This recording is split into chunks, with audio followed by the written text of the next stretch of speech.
मध्यवर्ती ऊस संशोधन केंद्र पाडेगाव, जिल्हा सातारा हे ऊसाचं संशोधन करणारे एक फार मोठं संशोधन केंद्र आहे.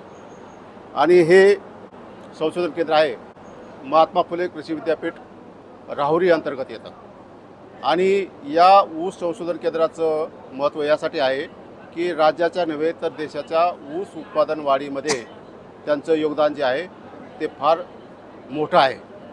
इथून अनेक चांगल्या व्हरायट्या ऊसाच्या निघालेल्या आहेत आणि त्यामुळं ऊसाचं उत्पादन, रिकव्हरी, साखरेची रिकव्हरी ही फार मोठ्या प्रमाणात वाढलेली आहे. आणि त्यांनी अनेक वाण संशोधित केले आहेत. त्यापैकी अलीकडच्या काळामध्ये त्यांनी 2 असे वाण तयार केले आहेत की त्या वाणामुळं त्याची उत्पादकता आहे ती फार मोठ्या प्रमाणात वाढलेली आहे. तर ते कोणते वाण आहेत, आतापर्यंत त्यांनी कोणते वाण विकसित केलेले आहेत, त्याचं बियाणं कुठं मिळेल याची माहिती आपण घेणार आहोत. तर मला सुरुवातीला तुमचा परिचय करून द्या. मी डॉक्टर कैलास दशरथ काळे, सहाय्यक प्राध्यापक, मध्यवर्ती ऊस संशोधन केंद्र पाडेगाव. तर तुमच्याकडे आतापर्यंत फार चांगल्या व्हरायटी रिलीज झालेल्या आहेत. त्या कोणत्या व्हरायटी येतात? मध्यवर्ती ऊस संशोधन केंद्राने आतापर्यंत 17 वाण विकसित केलेले आहेत. त्यामध्ये प्रामुख्याने फुले ऊस 86-032, त्यानंतर फुले ऊस 0265, फुले ऊस 10,001, फुले ऊस 9057. त्याचबरोबर अलीकडच्या काळामध्ये मध्यवर्ती ऊस संशोधन केंद्राने 3 जाती नवीन विकसित केलेल्या आहेत आणि त्या 3ही जाती फुले 220 65 वरती संकर करून तयार केलेले आहेत. पाडेगाव संशोधन केंद्रावरून सुरुवातीच्या काळामध्ये को 86-032 ही 1986 साली प्रसारित झालेली आहे. त्यानंतर 2007 साली फुले ऊस 265 प्रसारित झालेले आहे. आणि ह्या 2 व्हरायटीचं जे क्षेत्र आहे ते महाराष्ट्रामध्ये जवळजवळ 80 ते 85 क्षेत्रावर या जातींचा प्रसार झालेला आहे. अलीकडच्या काळामध्ये पाडेगाव संशोधन केंद्राने 2 व्हरायटी प्रसारित केलेल्या आहेत. त्यामध्ये 2022-23 मध्ये फुले ऊस 15-012 ही नवीन जात विकसित केलेली आहे. ही जात विकसित करताना फुले ऊस 0265 या वाणाचा संकर 94-08 या वाणावर केलेला आहे. आणि त्यापासून जी नवीन वाण तयार झालेला आहे तो आहे फुले ऊस 15-012. तर या ऊस वाणाचे जे वैशिष्ट्य आहे तर यामध्ये साखरेचं प्रमाण जास्त आहे.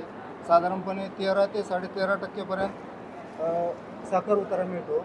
त्याचबरोबर या वाणाचं उत्पादन जे आहे ते साधारणपणे 60 ते 62 टन प्रति एकर सुरूसाठी मिळतं. तसेच हा जो वाण आहे हा रोगप्रतिकारक्षम असून क्षारयुक्त जमिनीमध्ये चांगल्या प्रकारे वाढतो. त्यानंतर दुसरा जो वाण आहे, आता हा जो तुमचा वाण आहे याची शिफारस कुठं आहे आणि सुरूसाठी रिकमेंड आहे का आडसालीसाठी आहे का काय? आणि इतर आपले जे जुने वाण होते 86-032 265 लोक जास्त घेत होते त्याच्यापेक्षा वैशिष्ट्य ह्याचं काय आहे? हा वाण सर्व महाराष्ट्रासाठी प्रसारित केलेला आहे. हा वाण 3 हंगामासाठी चालतो, सुरू, त्यानंतर पूर्व हंगामी आणि आडसालीसाठी. तर हा जो वाण आहे तर या वाणाचे वैशिष्ट्य म्हणजे हा कमी म्हणजे पाण्याच्या ताणाला देखील सहनशील आहे. म्हणजे कमी पाऊस असला तर पाणी असलं तरी त्याला कमी पाण्याचा ताण सहनशील जरी आहे. असेल तरी सहनशील आहे. बरं. आणि 86-032 आहे, 265 आहे, त्यापेक्षा उत्पादकता कशी आहे? 265 पेक्षा 10 ते 15% उत्पादन याच्यामध्ये जास्त आहे. त्यानंतर दुसरा जो वाण आहे तो 13-007. हा वाण फुले 265 आणि कोयम 254 या वाणांचा संकर करून हा वाण तयार करण्यात आलेला आहे. या वाणाचं वैशिष्ट्य म्हणजे हा वाण क्षारयुक्त चुपन जमिनीमध्ये जास्त प्रमाणात चालतो.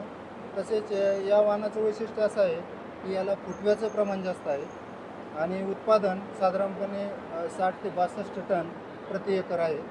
आणि 265 याचं उत्पादन जवळजवळ 10 ते 11% जास्त आहे. आणि ह्याची शिफारस 54 आणि 54 जमिनीमध्ये आहे, 54 आणि क्षारयुक्त जमीन. तसेच हा वाण 3 हंगामासाठी घेतला जातो. त्यामध्ये सुरू, त्याच्यानंतर पूर्व हंगामी आणि आडसाली या लागवडीसाठी या वाणाचा उपयोग.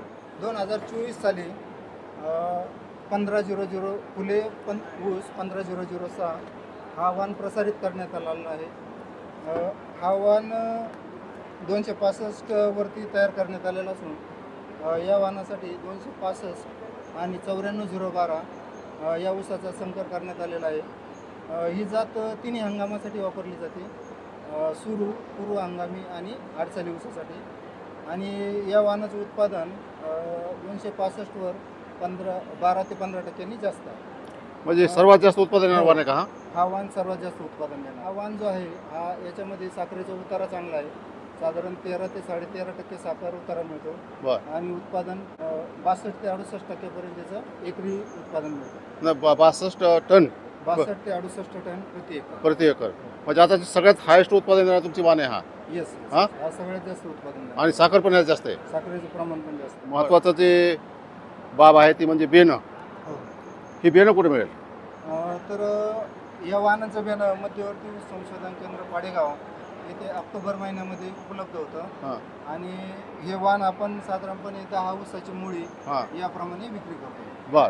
तर या वाहनांचं जे विक्री दर आहे हां तो ज्या प्रचलित जुन्या वाहनाचे जे आहेत हां त्याचे साधारणपणे 180 रुपयाला आपण 10 ऊसाची मुळी देतो. हां तसेच जे नवीन वाहन चालू वर्षी प्रसारित झालेले आहेत म्हणजे या 3 वर्षामध्ये, तर त्यांच्या बेण्याचं जे हे आहे दर हां. तो साधारणपणे 520 रुपये 10 ऊसाची मुळी. आता तुम्हाला संपर्क करायचा असेल तर कसं करायचं? संपर्क करायचा असेल तर बियाणे अधिकारी आहेत, त्यांचा फोन नंबर आहे 98 81 64 45 73.